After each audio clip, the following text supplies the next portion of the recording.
Tidak paham, karena saya bertindak pada waktu itu bukan sebagai orang yang melaporkan dia. Beda dengan yang sekarang. Saya sebagai organisasi melakukan aduan pada waktu itu ke Barreskrim supaya proses hukum dikawal oleh Barreskrim nih.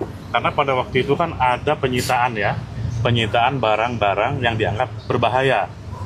Termasuk salah satunya menurut sumber pemberitaan adalah milik DRL.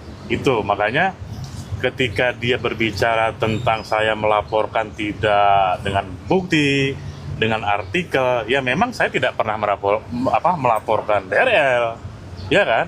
Karena saya memang hanya proses mengawasi jalannya proses hukum. Sama dengan hari ini, kebetulan kami tadi sudah berbincang-bincang ya dengan Doktif segala macam, termasuk ada pembahasan terkait dengan TPPU, ya dok ya? Betul. Benar. Jadi pada hemat saya TPPU harusnya itu tidak harus menunggu ada laporan. Kalau memang itu TPPU adalah tindak pidana, harusnya itu bagian daripada pengembangan di dalam penyelidikan dan di dalam penyidikan. Kan semua kita tahu bahwa proses penyelidikan itu mencari suatu peristiwa ini tindak pidana atau bukan. Kalau ada tindak pidana, berarti ini naik menjadi penyidikan. Baru dicari nih alat buktinya, siapa tersangkanya, kan begitu ya, Pak ya. Nah, ketika ini ditemukan kemudian adanya TPPU, ya harusnya jangan menunggu laporan dong, harusnya langsung diproses juga. Contoh kayak narkoba kan ada pengembangan, kayak teroris kan ada Betul. pengembangan, kan tidak pada melulu si tersangka. Ya, jadi di sini Doktif tambahkan ya. Jadi memang Doktif ada beberapa informasi diduga memang dari penyidiknya juga. Jadi mengatakan bahwa sebenarnya TPPU meskipun terlihat dengan jelas pun tidak bisa masuk. Kenapa? Karena laporannya Doktif itu bukan atas nama TPPU, tapi atas perlindungan konsumen dan undang-undang kesehatan. Nah, di sini Doktif cukup kecewa juga. Kenapa kok pasal TPPU yang sudah sebenarnya juga bisa masuk ke dalam sini tidak dikenakan hanya karena pelaporan awalnya tidak ada pasal penipuan atau TPPU. Nah, padahal sebenarnya bisa gitu ya. Jadi dengan pengembangan penyidikan itu pasal tersebut bisa dimasukkan. Kenapa kok pada kasus-kasus lain seperti kasus narkoba atau yang lain kok bisa masuk gitu. Sementara kasusnya ini kok seolah terhenti hanya khusus di pasal seperti yang Doktif laporkan. Kan nggak adil gitu. Nggak adil banget wahai penyidik. Dan jangan sampai nanti seperti ini akhirnya muncul dugaan-dugaan atau asumsi-asumsi yang mengarahkan bahwa oh berarti ada sesuatu di penyidik. Jangan, karena Doktif sampai detik ini masih yakin penyidik tegak lurus merah putih gitu. Jadi transparan aja gitu. Kenapa ada apa? Kenapa kok seolah-olah harus ada laporan baru mengenai TPPU gitu. Itu juga ya mungkin ya. Terus untuk ada pertanyaan pelimpahan berkas kenapa kok di Banten?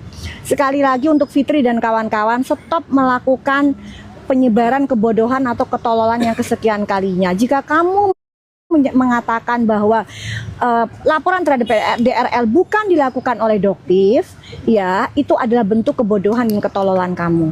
Ya, pelaporan itu atas nama pelapornya Doktif melalui kuasa hukum.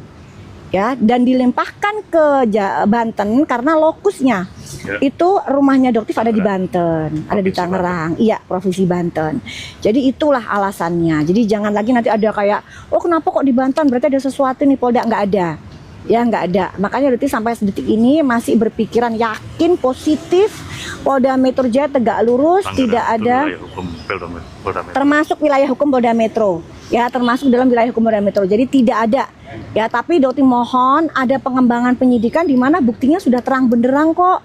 Gitu ada keterlibatan saudara DRE dan keluarganya di sini. Tapi seolah-olah kok diabaikan gitu. Dan Doktif berharap ayo sama-sama kita ungkap bareng-bareng dengan pengawalan masyarakat gitu. Karena sudah jelas banget terang benderang seperti itu ya. Dok, berarti hari ini DRL diundurkan pemeriksaan. Hari ini diundur. Jadi memang ditunda. Pemeriksaannya lagi dok? Kenapa? Belum ada. Jadi memang tapi dipastikan minggu ini dipastikan karena cukup gede juga ya kan penyidik bagaimanapun juga harusnya nggak bisa seperti itu terus gitu loh. Jadi kemarin. Iya, jadi ini salah satu lah. Ini salah satu cara kalau dokter lihat ini salah satu caranya TSK untuk mundur. Memundurkan waktu ya karena ini dia tahu sih akibatnya akan terjadi penyitaan. Jadi yang dia takutkan kan penyitaan terhadap akunnya dia ya, dan ini akan terjadi. Jadi salah satu triknya dia, sementara kan dokter begitu dipanggil ya dokter datang ya gitu. Jadi kooperatif gitu loh. Dokter kasih, dia minta ini ya udah dokter kasih. Kalau dia kan berbeda banget ini. Yang dia lakukan selalu mundur dan hari ini pun seharusnya dilakukan pun dia mundur dengan alasan tidak bisa memberikan keterangan karena tidak dihadiri oleh lawyer seperti itu. Kecewa mungkin dokter? Ya, cukup kecewa karena memang tapi setidaknya kalian bisa lihat ya bagaimana sikapnya dokter dengan dia yang dokter sangat kooperatif, tetapi dia yang berusaha untuk mundur. Masih aktif nggak sih akun medsosnya? Masih sih dokter lihat, cuman masih aktif sih, masih aktif kan kemarin juga dia live diwakili oleh istrinya kan, masih live juga seperti itu. Yang seharusnya memang sudah ada penyitaan juga gitu. Oke, thank you Pak Adi Pak. Ada lagi? Udah cukup ya. Yuk hari ini yang jelas kita bakalan menghadap ke minta ini untuk mengantarkan surat ke Pak Kapolda, ke juga tembusannya kepada Pak Kapolri, kepada Dirkrimsus yang baru ya, kita karena sudah dilantik kemarin, dan juga ada satu hal kita juga meminta kepada Dirkrim Cyber Polda Metro Jaya.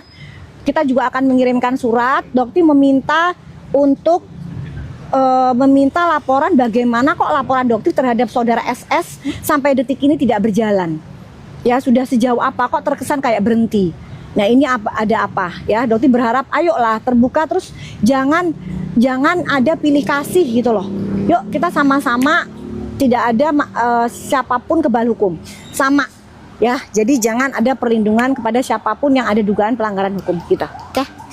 Yang dilontarkan oleh saudara FS ini termasuk salah satunya adalah pelaporan DRL yang bukan atas nama dokter ya.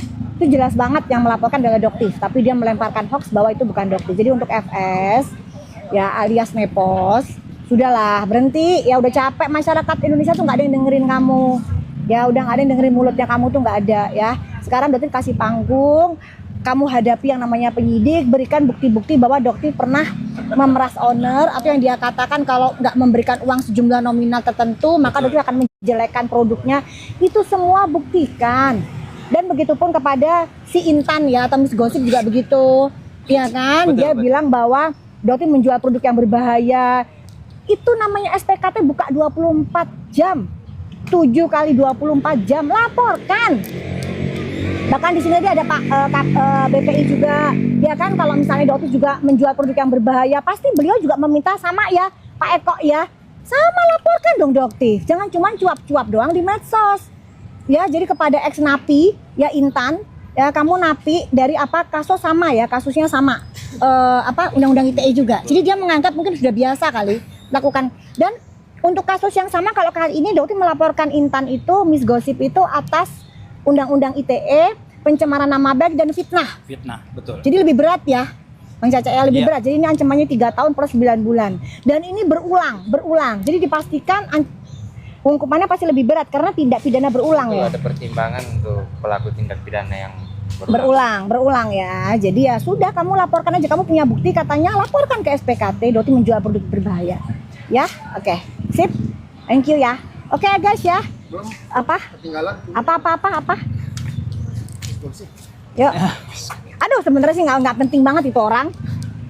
Masih dengerin aja tuh ex napi. Pokoknya intinya gini, kalau untuk Miss Gosip saya bilang, Anda sebagai orang Aceh, tolong jangan memalukan dengan pernyataan-pernyataan yang bohong. Oh, sesama orang Aceh nih ya, sesama orang Aceh. Jadi Anda memperlakukan orang Aceh itu dianggap sebagai, jadi Anda telah menjelekkan nama baik orang Aceh yang memberikan pernyataan tanpa adanya bukti yang kuat. Sehingga saya mohon kepada Miss Gosip, sekali lagi, tolong kalau memberikan pernyataan harus disertakan dengan bukti yang kuat, sehingga tidak akan menjerumuskan Anda sendiri ke depannya. Intinya seperti itu aja. Yang terbaru dia memberikan pernyataan yang lucu, dia bilang bahwa dokter melakukan KDRT terhadap pasangan dokter. Itu lucu banget itu.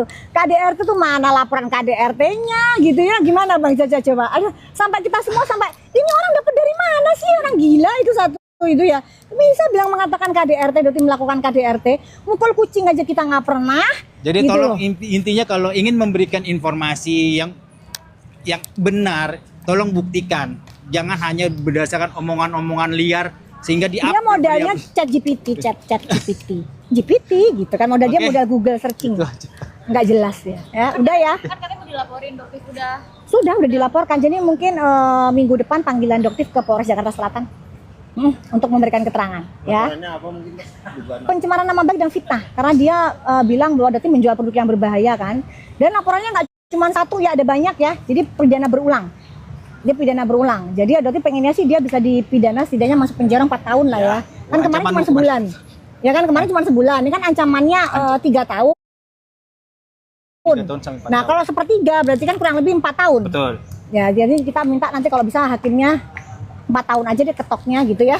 Supaya dia nggak mengulang-ulangi bolak-balik di media seperti itu ya. Dok, kan bisnis juga mau laporin Doktif. Nggak ngomong tok mana sampai kapan. Katanya dari kemarin bilangnya setelah lebaran. Mana nggak ada, udah. Masih ada yang percaya sih kalian ini memalukan orang Aceh aja ya. Masih ada yang percaya. Heran dong, masih ada yang percaya sama Nepos juga. berarti nggak gentar ya dok walaupun Ngapain? Laporin aja, orang nggak bakalan diterima juga laporannya. Orang semua itu hoax, fitnah semua. Silakan aja ditunggu. Bahkan cuma menunggu kata donasi dari masyarakat Rp1.000 ditunggu.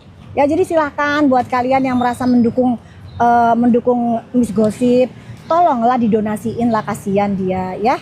Silakan. Karena dia punya 5 orang anak ya. Jadi dia lagi kesulitan juga. Jadi dia punya 5 orang anak, ya sudah dibantu aja silakan gitu ya. Rp1.000 doang kan? Mungkin Bang Caca mau Udah ikut cukup. donasi ke Miss Gosip boleh. Soalnya Doti sudah donasi sih 100.100 Siap. ya. Oke ya. Nggak usah, nggak penting, orang-orang itu nggak penting, pansos aja. Oke. terima kasih. Yo.